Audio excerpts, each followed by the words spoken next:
What's going on, guys, and welcome to 2024 Met game post game / recap reviews, whatever you want to call it here. And today we're going to recap game 1 of the regular season where the Mets fall to the Milwaukee Brewers 3-1. I apologize I'm not doing this live or earlier, just in general, getting this up earlier.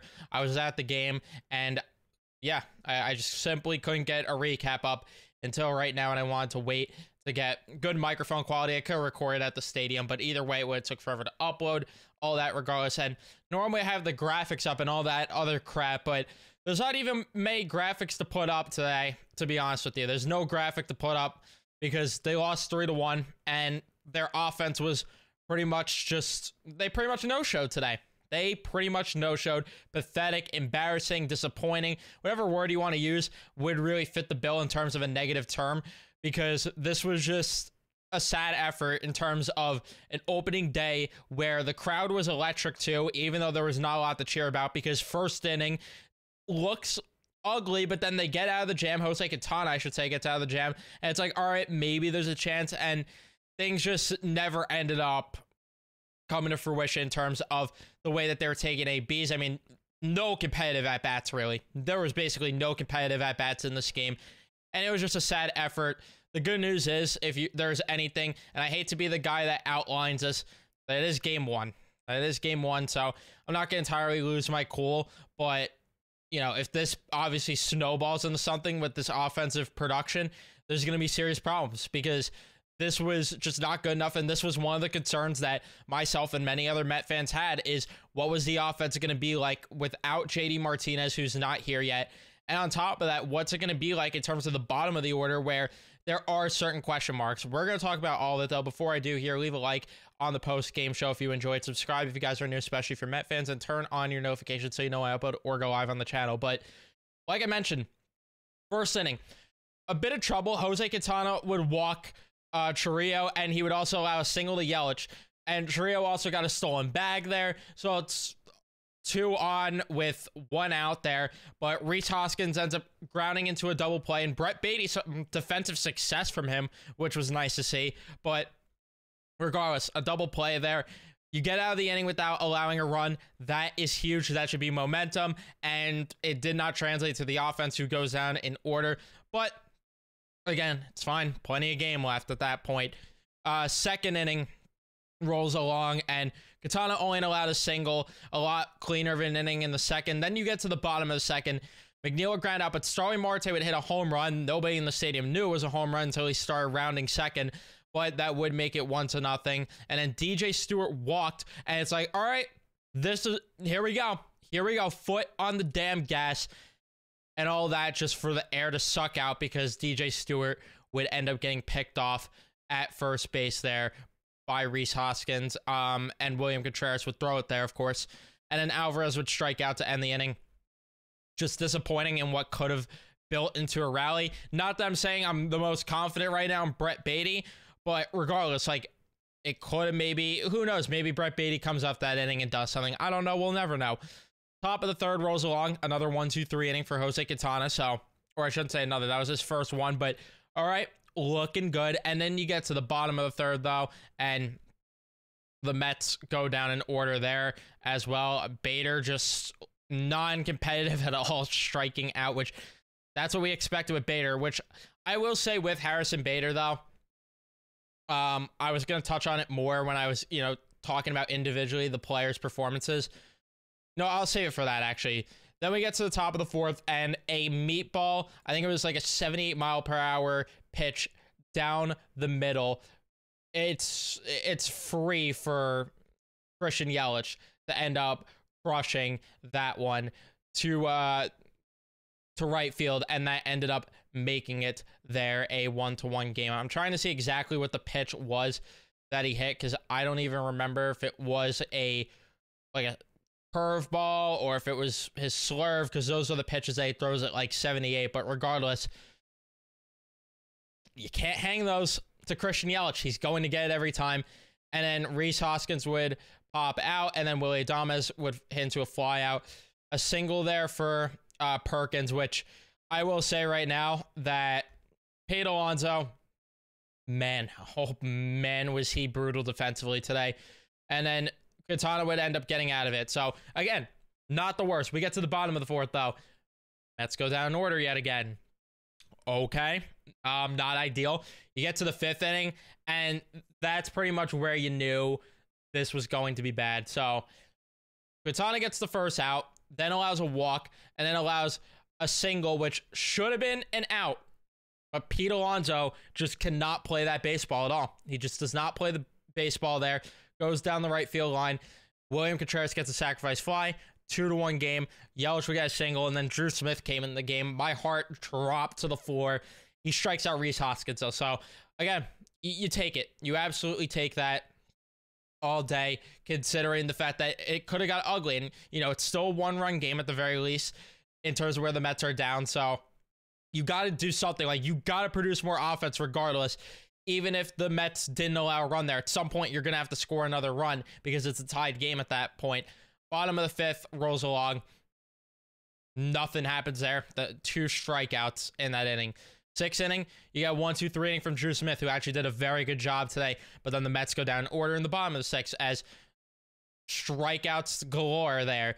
Jorge Lopez then comes into the game, and the Brewers just emptied their bench here, and smart managing there by them. Bowers ropes a double, and then Terang would come up the pitch hit, gets a single, but then there would be an out here. And no, this wasn't the one that I was thinking of. That was the inning after. But yeah, then there would be a ground out. Didn't end up being 2 there, but it would be 3-1 regardless. So yeah, and then there's a double play to end the inning. I mean, even if it was 2, it would have brought in a run. 3-1, then a double play, which again, you take it. Like, you take the fact that Jorge Lopez did not do good at all. I'm not excusing him for his play, but you take the fact that given the situation he put himself in where he allows back-to-back hits off the rip, you take 1 run all day with that. You just do.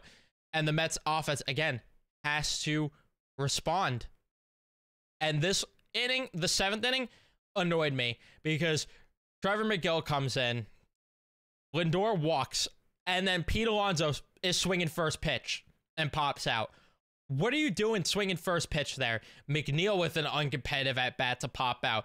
Then a wild pitch. Lindor is able to advance. Marte then flies out to end the inning.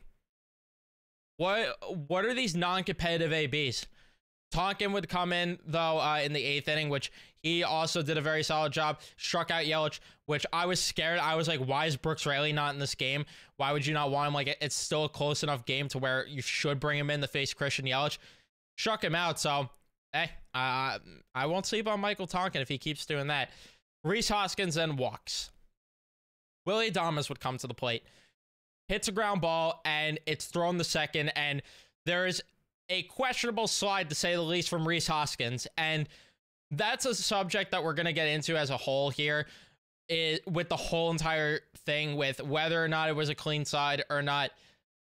I don't think it was. Again, who am I to say, though? Because I don't even... the thing that confused me, though, right? The whole rule change now of where the position player could stand on the bag is different.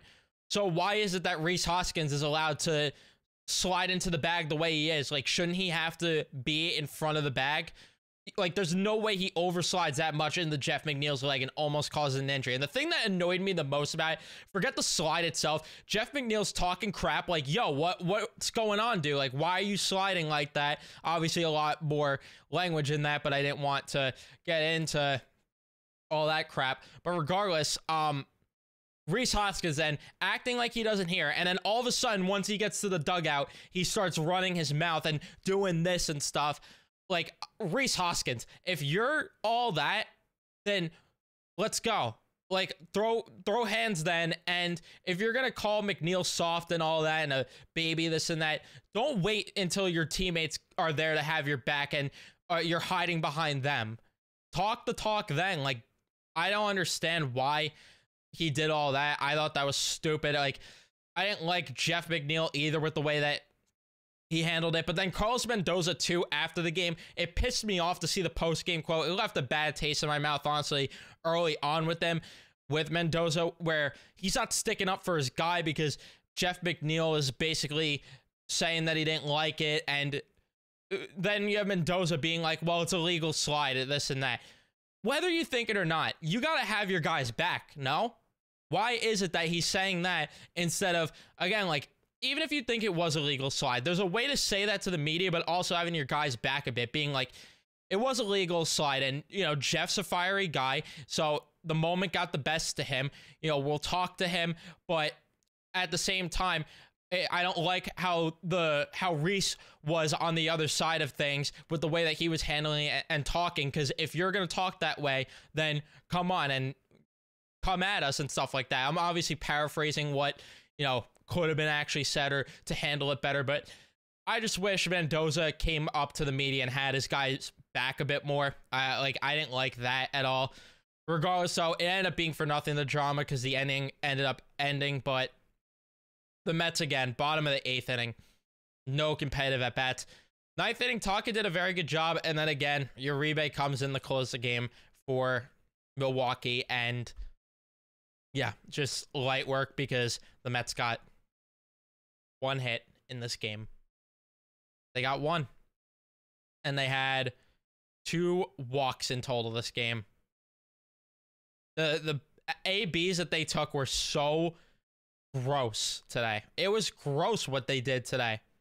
I'm sorry, but oh, here we go. Now I could find the pitch type that I was looking for before. So the batter, I want to find the one where it was Christian Yelich. Where is Christian Yelich? There it is. Jose Quintana.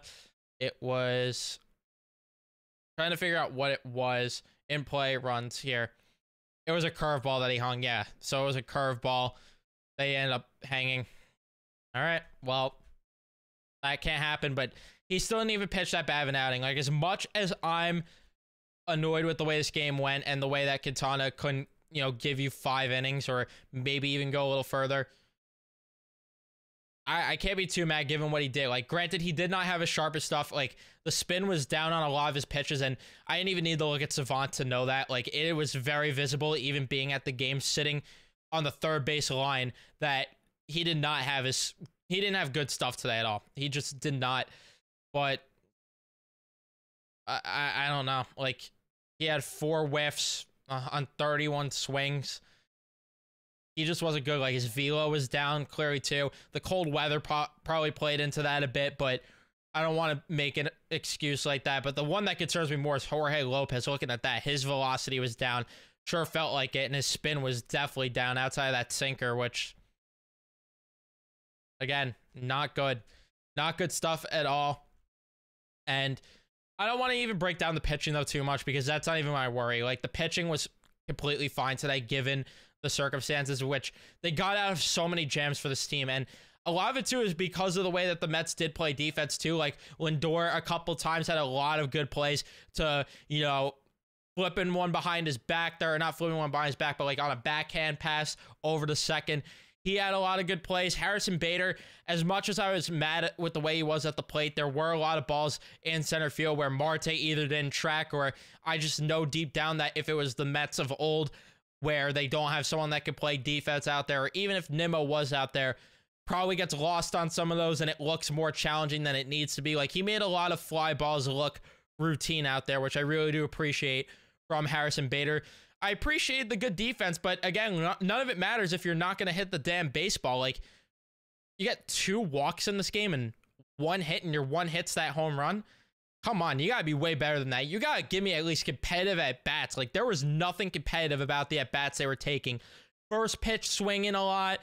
Bunts, too. Like, I'm seeing Brett Beatty square up to bunt with 2 outs. Gross. And then at one point, I think with 1 out, I think that was when Lindor had that walk to start the inning. Yeah, it was when Lindor had that walk. Alonso gets out, and then Jeff McNeil. That was when Alonso got out on the first pitch. Jeff McNeil squaring up to bunt. What are we doing here? Like, come on, you bunting. All right, sure. I mean, the Beatty one's even more confusing. Why is he squaring up with 2 outs? Why? Brett Beatty, I mean, in general, he did not have a good game at all. Not that anyone did at the plate, really. The only guy you could really hang your hat on that had a good day was Starling Marte, who got the home run. And he had like a pop out to, or line out, if you will, to right field, which almost went over the wall, but You know, Trio ended up making an overdramatic catch, which it really wasn't. Shout out to him, though, for helping my fantasy team at least, right? But regardless, like, Marte was the only one that really put together, like, quality at-bats. And go figure, the guy that I was questioning going into the season in general, at least Drew Gilbert and Acuna hit home runs, all right, for Syracuse. But I digress. I mean, Alvarez went 0 for 3 with 2 strikeouts. Beatty, same deal. You have Bader go 0 for 3 and with a strikeout. Just nothing competitive about these at-bats at all. And then Nimmo, 2 strikeouts, 0 for 4. You're not going to win baseball games that way. You are just not. So, going forward, they need a hell of a lot better from the offense. They do. It's simple as that. And the only way they could be worse than they were today is if they get no hit. That's the only other positive I can maybe spin for you, is that for them to physically be worse, they'd have to get no hit. Luis Severino will be on the bump tomorrow. I'm hoping that he throws at Rhys Hoskins. I don't care if people call it stupid. He should, because you guys set the tone, or at least throw near him and be like, yo, we're not playing around. We're not going to get bitched around at all this year. Let's go. And I was hoping that would spark the team a bit too, but it just didn't at all. But I digress. That's really all I got to talk about with this game. Leave a like I mentioned, if you haven't already. Subscribe if you haven't too. Turn on your notifications so you know I upload or go live on the channel next. And I will see you guys in the next one tomorrow. Let's go, Mets.